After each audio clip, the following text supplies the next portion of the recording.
आज हम चैप्टर 9 देखते हैं। हमारा चैप्टर 9 है मृदा। मृदा मतलब मिट्टी या सॉइल। ठीक है, चलिए शुरू करते हैं। फ्रेंड्स, मृदा मतलब मिट्टी हमारे जितने भी प्राकृतिक संसाधन है उनमें बहुत ही मतलब सबसे महत्वपूर्ण प्राकृतिक संसाधनों में से एक है और यह पेड़ पौधों के जड़ों को मिट्टी में मतलब थामे रखकर उन्हें जल और पोषक तत्वों की आपूर्ति करता है और उनकी वृद्धि में सहायक होता है ना।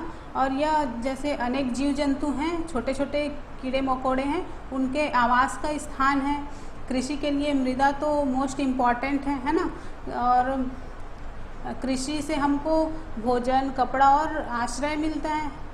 और मृदा मतलब मिट्टी हमारे जीवन का एक बहुत ही अभिन्न अंग है समझो।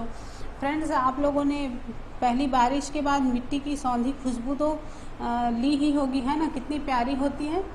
तो चलिए आज इस चैप्टर में यही देखते हैं कि मृदा के कंपोजिशंस क्या क्या हैं, उसके इम्पॉर्टेंस क्या क्या हैं। ओके, तो चलिए शुरू करते हैं। फ्रेंड्स, 9.1 है मृदा जीवन से भरपूर है। मृदा पृथ्वी पर जीवन के लिए महत्वपूर्ण है। मतलब फ्रेंड्स, आप लोग जानते हो कि मृदा में छोटे छोटे जीव जंतु पाए जाते हैं, जैसे कि केचुआ है और छछूंदर है, चूहे हैं, ये सब मतलब रोडेंट्स वगैरह हैं। ये ज़मीन में बिल बनाकर रहते हैं। सांप, बिच्छू है, ये सब कहाँ रहते हैं? ज़मीन में ही रहते हैं और मिट्टी के अंदर रहते हैं।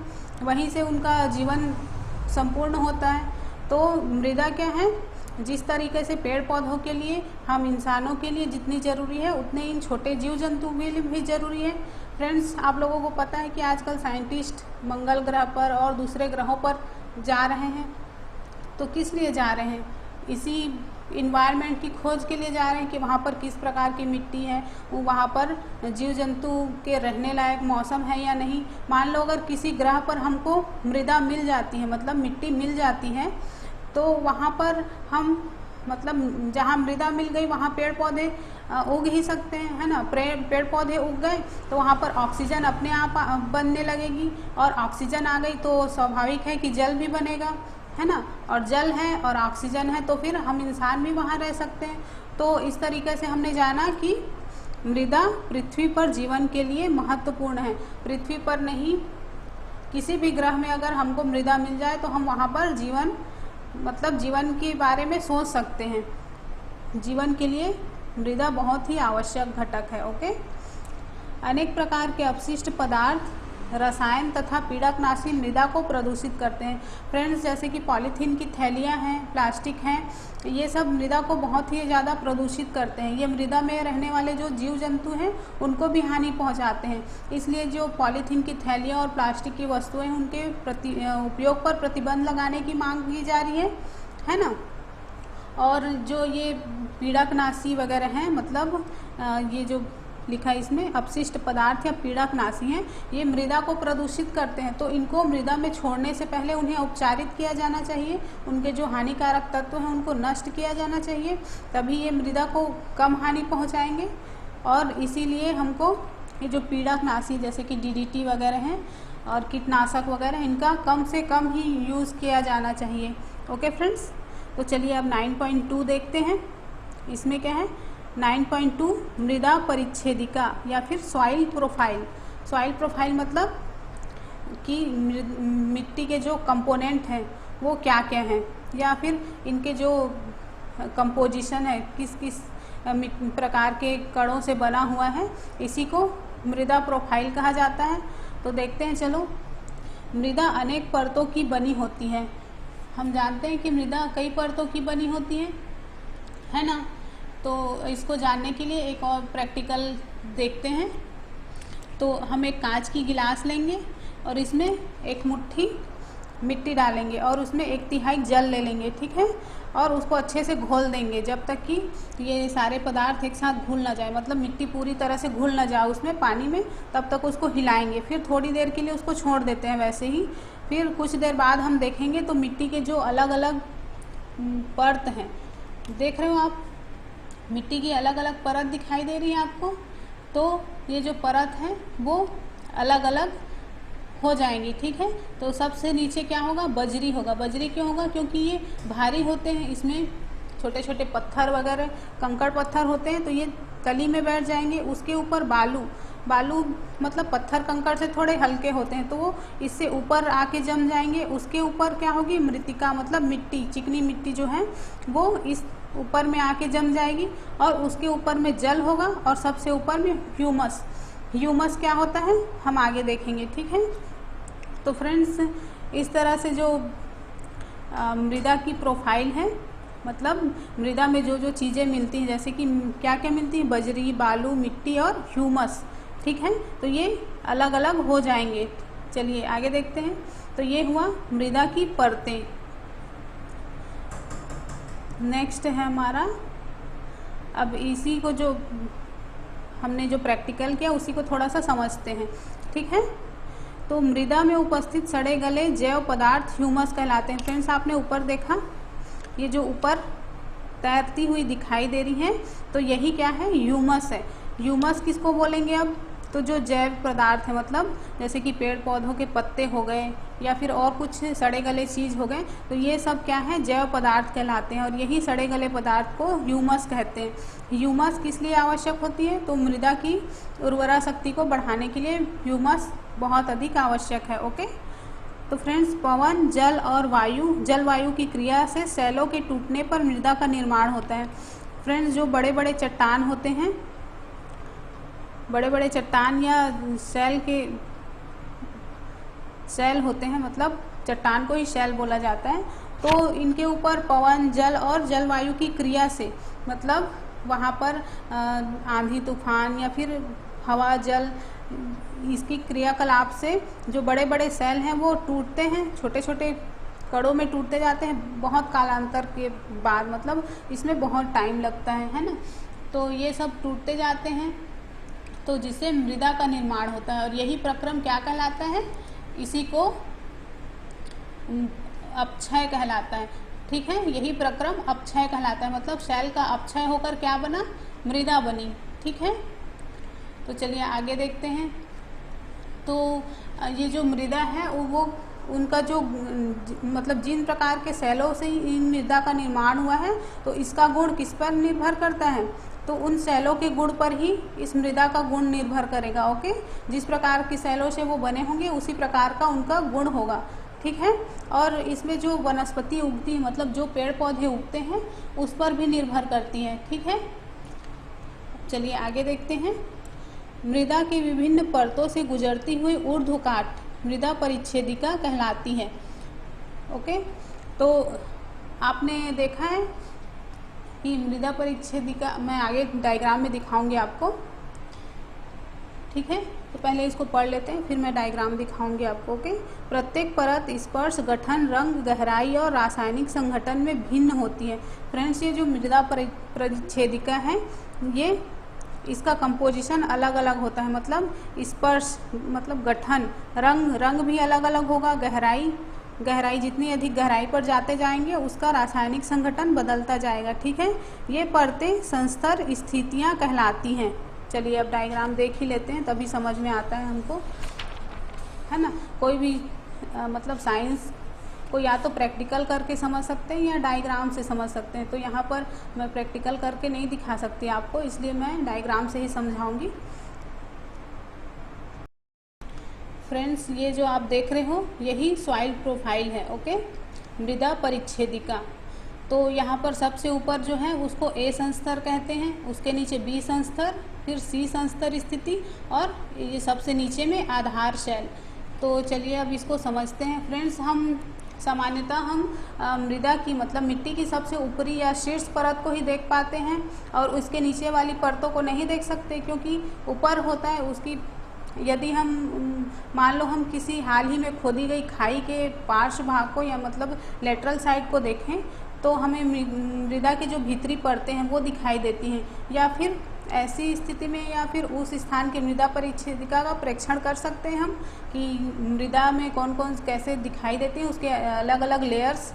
तो या फिर कहीं पर कुएं की खुदाई हो रही है या किसी इमारत के लिए नींव खोदी जा रही है, तो उस टाइम पर भी हम देख सकते हैं और या फिर पहाड़ या सड़क के किनारों या नदी के जो खड़े किनारे होते हैं उनमें भी हम सॉइल प्रोफाइल को देख सकते हैं। ठीक है, तो चलिए अब इसके जो संस्तर हैं उसके बारे में पढ़ते हैं। ओके, तो आप डायग्राम देख लिए, तो अब इसी को मैं डील करती हूँ। ओके,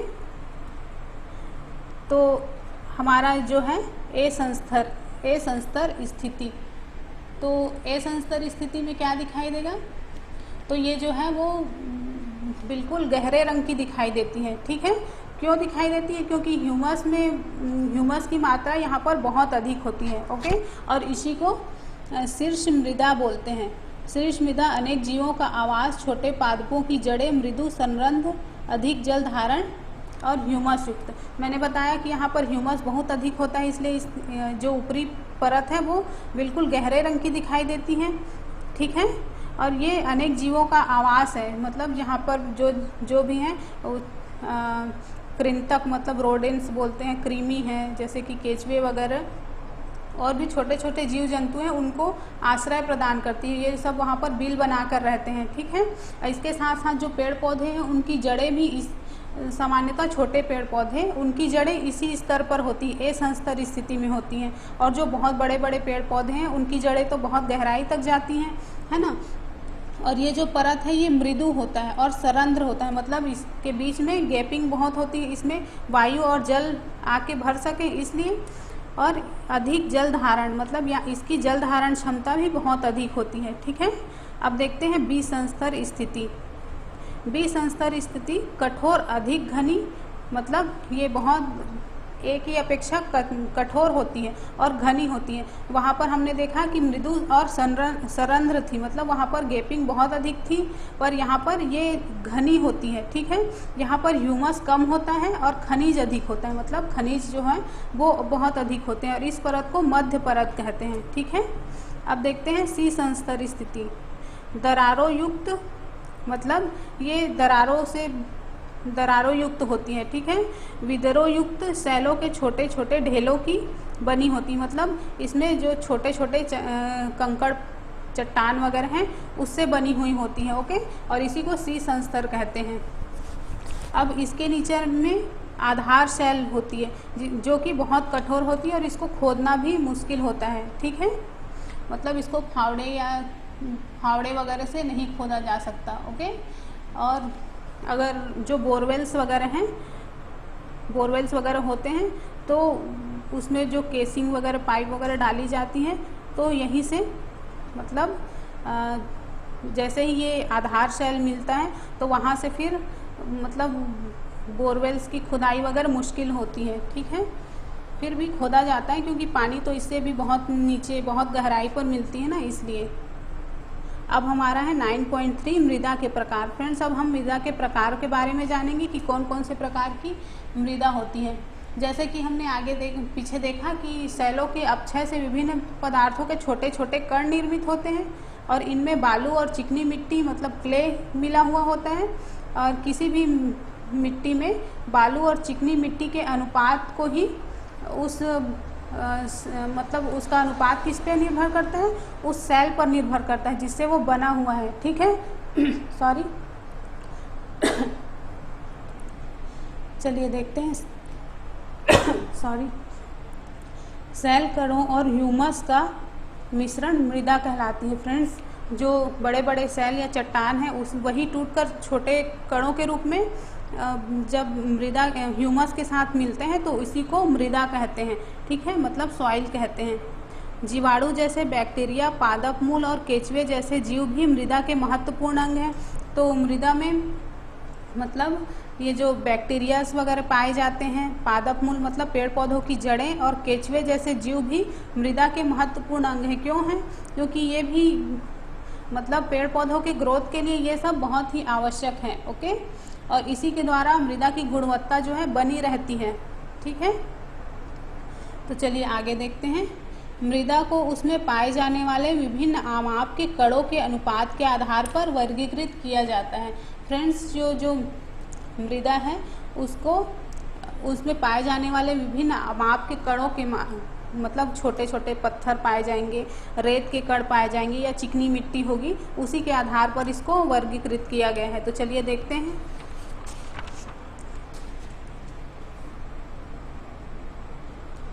तो यदि मृदा में बड़े कणों का अनुपात अधिक होता है तो वह बलुई मृदा कहलाती है। मतलब उसमें बड़े बड़े कण होंगे जिसके कारण उसको बलुई मृदा कहते हैं। ठीक है। यदि बारीक कणों का अनुपात अपेक्षाकृत अधिक होता है तो यह मृणमय मृदा कहलाती है, मतलब चिकनी मिट्टी कहलाती है। अगर बारीक कण अधिक होंगे तो मतलब जो बलुई मिट्टी है उसके अनुपात में बारीक कणों की संख्या अधिक होगी, मतलब बिल्कुल चिकनी चिकनी होगी, तो उसको मृणमय मृदा कहते हैं, मतलब उसी को चिकनी मिट्टी कहते हैं। ठीक है। यदि बड़े एवं छोटे कणों की मात्रा लगभग समान हो तो यह दुमटी मृदा कहलाती है। मतलब जो बड़े कण और छोटे कण दोनों का अनुपात एक बराबर है तो ये क्या कहलाएगी? दुमटी मृदा। ओके। और तो मृदा में मतलब इनके कणों के आमाप और उनके गुण बहुत महत्वपूर्ण प्रभाव डालते हैं। बालू के कणों मतलब बालू के कण जो है वो बड़े होते हैं और ये आसानी से एक दूसरे से जुड़ नहीं पाते और इनके बीच में काफ़ी गैपिंग होती है जिसमें वायु भरी रहती है। ठीक है। तो इसको हम क्या कह सकते हैं? इसको हम कह सकते हैं कि बालू सुवाहित है। मतलब जो बालू के कण हैं वो एक दूसरे से दूर रहते हैं तो उसके बीच में हवा और जल तो जल्दी से बह जाता है पर उनके बीच में हवा भरी होती है। ठीक है। बालू के कणों के बीच में जो जल है उसकी निकासी जो है तेज होती है। ठीक है। और इसी तरह ये जो बलुई मृदा है वो हल्की और शुष्क होती है, बहुत जल्दी सूख जाती है। और चिकनी मिट्टी क्या है? तो इसके कण बहुत छोटे छोटे हैं होते हैं और आपस में चिपके होते हैं जिसके कारण इनके बीच बहुत कम जगह होती है। और ये बलुई मृदा के ठीक उल्टे होते हैं, इसके कणों के बीच में जो सूक्ष्म छोटे छोटे जगह है, स्थान है, उसमें जल रुक जाता है। ठीक है, बह नहीं पाता। और चिकनी मिट्टी में वायु कम होती है लेकिन यह बहुत भारी होती है क्योंकि इसमें बलुई मृदा की अपेक्षा अधिक जल रहता है। ठीक है फ्रेंड्स। तो ये और पादपों के उगने के लिए शीर्ष मृदा या दुमटी मृदा सबसे बेस्ट होती है। यहाँ पे लिखा है पादपों के उगने के लिए शीर्ष मृदा दोमट है। इसमें बालू, चिकनी मिट्टी और गाद नामक अन्य प्रकार के पदार्थ मृदा कणों का मिश्रण है। फ्रेंड्स, अब ये गाद क्या होता है? तो आप जानते हो नदी नालों या जो तालाब वगैरह हैं तो उसमें जो नीचे की मिट्टी होती है वो बहुत चिकनी होती है और उसमें मतलब उसमें चिकनाहट बहुत अधिक होती है, तो इसी को गाद कहा जाता है। ठीक है। 9.4 मृदा के गुण। फ्रेंड्स, अब हम जानेंगे कि मृदा के गुण क्या क्या होते हैं। तो चलिए देखते हैं।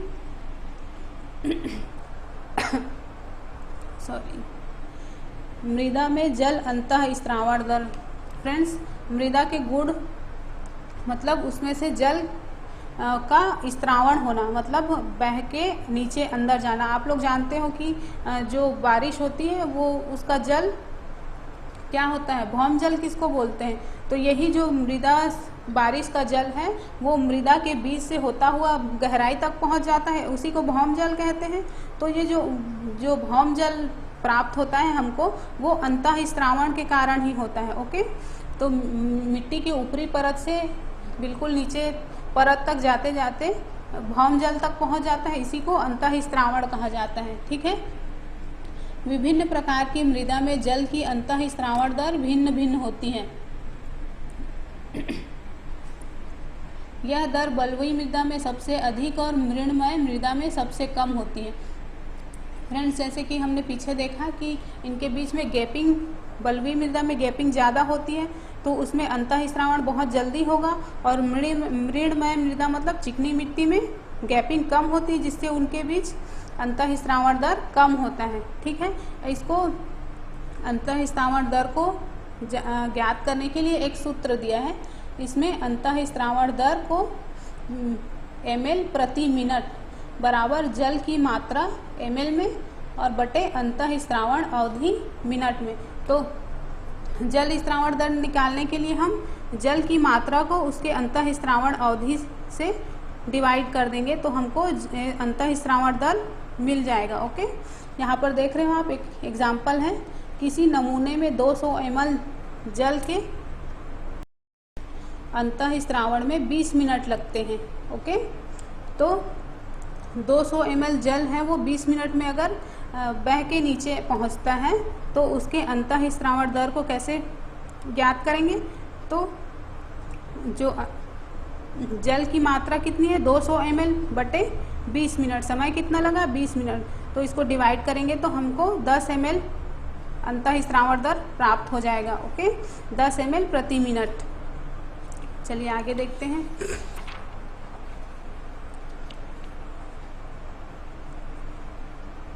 फ्रेंड्स, नेक्स्ट है मृदा में नमी। अब हम देखेंगे कि मृदा में नमी होती है। ठीक है, हमने पहले भी पढ़ चुके हैं कि मृदा के बीच में जो गैपिंग होती है उसी में जल वाष्प मतलब पानी के रूप में इकट्ठा होता है और यही क्या कहलाती है? यही नमी कहलाती है। ओके, तो गर्म दिनों में मृदा से जल वाष्पन के कारण ऊपर उठती जल वाष्प वायु को अपेक्षाकृत सघन बना देती है। इससे सूर्य के प्रकाश के परावर्तन के कारण मृदा के ऊपर की वायु हमें कंपदीप्त प्रतीत होती है। तो अब ये कंपदीप्त क्या है, इसको कैसे जानेंगे? तो फ्रेंड्स, कभी कभी गर्मी के दिन में आपने देखा है कि धूप बहुत अधिक होती है, तो दूर हम देखेंगे तो ऐसे लगता है कि जैसे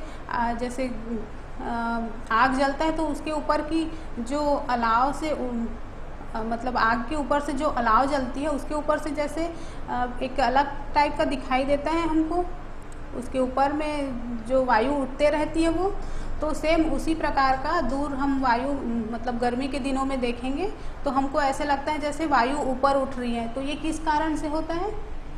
तो गर्मी के दिनों में मतलब जो मृदा है, मिट्टी में जल का वाष्पन होते रहता है, जिससे वो जल वाष्प ऊपर उठती जाती है और वहाँ पर के जो आसपास की वायु है उसको सघन बना देती है, जिससे कि सूर्य के प्रकाश के परावर्तन होता है। उससे जो पानी की बूंदें हैं उससे जो वाष्प बन के उड़ते रहती है उससे सूर्य के प्रकाश का परावर्तन होने लगता है और मृदा के ऊपर की वायु हमें कंपदीप्त होती प्रतीत होती, मतलब जैसे उसमें कंपन हो रहा है या जैसे ऊपर उठ रही है ऐसे प्रतीत होता है। इसी को कंपदीप्त कहा जाता है। ठीक है, ये तो इसको एक प्रैक्टिकल के द्वारा और समझ लेते हैं हम। एक टेस्ट ट्यूब लिए, उसमें मिट्टी का नमूना डालते हैं। ये मिट्टी है, उसको स्टैंड से खड़ी कर दिए, उसके मतलब मिट्टी के को ये जो टेस्ट ट्यूब है उसके नीचे लैंप जला दिए, स्पिरिट लैंप। तो जब ये मिट्टी गर्म होने लगती है, गर्म होके उसमें जो नमी है वो वाष्प बनकर ऊपर उठने लगती है। और फ्रेंड्स, ये टेस्ट ट्यूब का ये वाला भाग गर्म होता है जबकि ये ऊपर वाला भाग ठंडा होता है, जिससे ये वायु क्या होती है? संघनित होकर जल की बूंदे के रूप में टेस्ट ट्यूब के ऊपरी भाग में इकट्ठी हो जाती है। इससे हम समझ सकते हैं कि वायु में नमी प्रेजेंट होती है। ठीक है, चलिए आगे देखते हैं। 9.6 मृदा द्वारा जल का अवशोषण।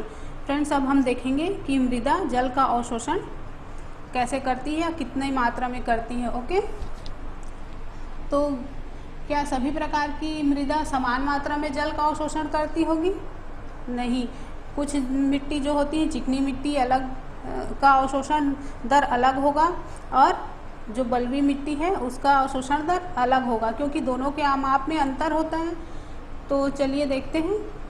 मृदा अपने में जल को रोके रखती है, इसे मृदा आर्द्रता या मृदा नमी कहते हैं। हाँ, हमने ऊपर पढ़ा भी है कि मृदा के अंदर जो पानी होती है, पानी की बूंदें होती हैं, वो रुकी रहती हैं और उसी को हम क्या बोलेंगे? मृदा आर्द्रता या मृदा नमी कहेंगे। ओके, तो मृदा की जल को रोके रखने की क्षमता या जल धारण क्षमता विभिन्न फसलों के लिए महत्वपूर्ण होती है। बिल्कुल, कई फसल ऐसे होते हैं जिनके लिए बहुत अधिक जल की आवश्यकता होती है, पर कई फसल ऐसे हैं जिनको पानी की बहुत कम ज़रूरत पड़ती है, जैसे कि गेहूं और धान। तो गेहूं के लिए अपेक्षाकृत कम पानी की ज़रूरत पड़ती है, जबकि धान के लिए बहुत अधिक पानी की ज़रूरत पड़ती है। धान के जो खेत हैं उनमें हमेशा पानी भरा रहता है, जबकि गेहूँ के खेत जो हैं सूखे रहते हैं। ठीक है, तो इसी तरह फसलों के लिए बहुत महत्वपूर्ण है जल धारण क्षमता। इसको भी चलिए एक प्रैक्टिकल से देखते हैं। पहले ये डायग्राम को समझ लेते हैं, उसके बाद इसको डिटेल करूँगी। ओके, तो फ्रेंड्स हम एक मिजलिंग सिलेंडर लेंगे। मिजलिंग सिलेंडर मतलब क्या होता है? मापक सिलेंडर, जिसमें पानी को मापा जाता है या किसी भी द्रव को मापा जाता है। ठीक है, तो हम एक मिजलिंग सिलेंडर लेंगे और उसमें एक एक माप में पानी भर लेंगे, मतलब उसको नाप के पानी भर लेंगे। और एक बीकर लेंगे जिसमें जो कि खाली होगा, उसके ऊपर एक कांच की कीप रख देंगे। उसके ऊपर ये फिल्टर पेपर है और इस फिल्टर पेपर के ऊपर में मिट्टी का चूर्ण, मतलब मिट्टी को पाउडर के रूप में बना के इस फिल्टर पेपर में रख देंगे। ठीक है, और अब क्या करेंगे? अब जो मिजलिंग सिलेंडर हमने लिया है उसमें से ड्रॉपर की हेल्प से पानी ले लेंगे और इस मिट्टी के ऊपर में डालते जाएंगे। धीरे धीरे एक एक दो दो बूंद करके डालते जाएंगे। तो जब तक मिट्टी पानी को सोखेगी, मतलब जब तक उसमें पानी को सोखने की क्षमता होगी तब तक मिट्टी पानी को सोखेगी। उसके बाद अगर उसकी क्षमता से अधिक हो जाएगा तो ये पानी जो है इस कीप के माध्यम से नीचे टपकने लगेगी। तो फ्रेंड्स, यही जो जल मतलब मिजलिंग सिलेंडर में हम देख लेंगे कि पहले हमने कितना पानी लिया था और इस मिट्टी को भिगाने में हमने कितना पानी यूज़ किया। ठीक है, तो जितना पानी यूज़ होगा वही क्या कहलाएगा? मृदा की जल अवशोषण क्षमता कहलाएगी। ठीक है, चलिए इसको और समझते हैं। डायग्राम आपने अच्छे से देखा था ना, तो चलिए इसको पढ़ के देखते हैं। तो मृदा का द्रव्यमान भार बराबर 50 ग्राम। जो हमने मिट्टी लिया था उसका मतलब भार कितना था? 50 ग्राम था। ओके, अब मापन सिलेंडर मतलब वही मेजरिंग सिलेंडर में जल का प्रारंभिक आयतन, हमने जो मेजरिंग सिलेंडर लिया था उसमें प्रारंभिक आयतन क्या था उसका? तो वो था UmL। ओके, मापन सिलेंडर में जल का अंतिम आयतन क्या था? तो वो था VmL। मतलब हमने जो टोटल उसमें से पानी था उसमें से कितना यूज़ कर लिया, तो वो अंतिम मापन के रूप में यहाँ पर लिख लेंगे VmL। मृदा द्वारा अवशोषित जल का आयतन। फ्रेंड्स, अब जितना उस मृदा ने जल को अवशोषित किया उसको क्या लिखेंगे? U - V बराबर इतना ml। ओके, तो फिर हम देखेंगे मृदा द्वारा अवशोषित जल का द्रव्यमान बराबर U - V ग्राम। तो इस तरह से इस सूत्र के माध्यम से हमें क्या मिल जाएगा कि मृदा ने कितना जल अवशोषित किया। ओके, तो 1 ml जल का द्रव्यमान 1 ग्राम के बराबर होता है। ओके, तो अवशोषित जल का प्रतिशत कितना होगा? तो U - V मतलब प्रारंभिक आयतन माइनस अंतिम आयतन मिजलिंग सिलेंडर का बटे 50। 50 क्या है? मृदा का द्रव्यमान या मृदा का भार। ये मृदा का भार है और ये मिजलिंग सिलेंडर का प्रथम आयतन और ये अंतिम आयतन गुणित कितना कर देंगे? 100 कर देंगे। तो इस तरह से हमें अवशोषित जल का प्रतिशत प्राप्त हो जाएगा। ठीक है फ्रेंड्स, चलिए अब आगे देखते हैं मृदा और फसलें। फ्रेंड्स, भारत के विभिन्न क्षेत्रों में मतलब अलग अलग राज्यों में अलग अलग प्रकार की मिट्टी पाई जाती है। कुछ क्षेत्रों में चिकनी मिट्टी, कुछ क्षेत्रों में दोमट मिट्टी और कई क्षेत्रों में बलुई मिट्टी पाई जाती है। ठीक है, और ये जो मिट्टी है वो पवन मतलब हवा, वर्षा, ताप, प्रकाश और आर्द्रता द्वारा बहुत अधिक प्रभावित होते रहती है ना। जैसे जहाँ का मौसम होगा उसी प्रकार के उसी के अनुकूल वहाँ की मिट्टी पाई जाएगी। ठीक है, तो ये कुछ जलवायु कारक हैं जो कि मृदा परिच्छेदिका मतलब सॉइल प्रोफाइल को प्रभावित करते हैं और मृदा की जो संरचना है उसको परिवर्तन कर देते हैं। तो जलवायु कारक और मृदा के घटक सम्मिलित रूप से किसी भी क्षेत्र विशेष में उगने वाली जो पेड़ पौधे या फसल है उनकी किस्मों का निर्धारण करते हैं। ओके, तो चलिए देखते हैं कि कौन सी मिट्टी किस प्रकार के फसल के लिए उपयुक्त है। विभिन्न प्रकार की फसलों को उगाने के लिए विभिन्न प्रकार की मृदा उपयुक्त होती है। मृत्तिका या चिकनी मिट्टी और दोमट मिट्टी गेहूं, चना और धान उगाने के लिए उपयुक्त है। मतलब जो दोमट मिट्टी है वो चना, धान और गेहूं के लिए उपयुक्त है, जबकि कपास को बलुई मृदा या दोमट मृदा में उगाया जाता है। मसूर और दालों के लिए दुमटी मृदा, क्योंकि उसमें जल निकास के लिए अच्छा होता है। दोमट मृदा में जल रुकती नहीं है, उसका जल का नीचे बह जाती है, तो ये मसूर और दालों के लिए काफ़ी अच्छी होती हैं। तो फ्रेंड्स, मृत्तिका या चिकनी मिट्टी का उपयोग बर्तनों, खिलौनों और मूर्तियों को बनाने के लिए किया जाता है। ठीक है, जो चिकनी मिट्टी है उससे बर्तन, खिलौने और मूर्तियाँ बनाई जाती हैं। ओके, और जो मटके वगैरह बनाए जाते हैं, सुराही बनाई जाती हैं, वो किससे बनाई जाती हैं? वो भी इन मिट्टियों को छान कर उसमें कुछ जैसे घोड़े की लीद मिला ली जाती है, घोड़े की लीद मिला ली जाती है उसमें, और फिर उनको चाक के ऊपर रख कर बहुत अच्छा शेप दिया जाता है, घड़े या मटके का शेप दिया जाता है। उसके बाद उसको सुखा लेते हैं। फिर सुखाने के बाद उनको पकाया जाता है। ठीक है, पकाने पर जो घोड़े की लीद है वो जल जाती है और उसकी जगह पे जो मटकी है उसमें छोटे छोटे छिद्र बन जाते हैं, जिसकी वजह से हम जब उसमें पानी भरते हैं तो वो पानी ठंडा होता है, क्योंकि उससे जो छोटे छोटे छिद्र हैं उससे हवा, वायु अंदर से बाहर या बाहर से अंदर की ओर गमन कर सकती है, जिससे कि मटके का पानी ठंडा रहता है। तो फ्रेंड्स, हमारा ये चैप्टर ख़त्म हो गया। चलिए अब क्वेश्चन देख लेते हैं। तो पहला क्वेश्चन है, जलोढ़ मृदा किसे कहते हैं? फ्रेंड्स, आपको बताना है कि ये जलोढ़ मृदा क्या होती है। ओके, कहाँ पाई जाती है? ठीक है। दूसरा क्वेश्चन है, मृदा अपरदन क्यों होता है? मृदा अपरदन के कारण बताइएगा। आप जानते हो मृदा अपरदन क्या होता है? बारिश के कारण या मतलब ऐसे कई कारक हैं जिसकी वजह से वहाँ पर की किसी भी जगह की मिट्टी क्या होती है? अपक्षयित हो जाती है, उसका क्षय हो जाता है, बहकर दूसरे जगह चली जाती है। तो इसी को मृदा अपरदन कहते हैं। और ये किस कारण होता है ये आप बताएंगे, जैसे कि पशुचारण हो गया, जंगल की कटाई हो गई। अब तीसरा क्वेश्चन है, बाजरे तथा मूंगफली की खेती के लिए कौन सी मृदा होनी चाहिए? फ्रेंड्स, आपको बताना है कि जो बाजरे और मूंगफली की खेती वो किस प्रकार की मिट्टी में अच्छी होती है। ठीक है। तो फ्रेंड्स, यहाँ पर हमारा ये चैप्टर भी ख़त्म हो गया। फ्रेंड्स, अगर वीडियो पसंद आया हो तो लाइक शेयर करिए और ज़्यादा से ज़्यादा लोगों तक पहुँचाइए इनको।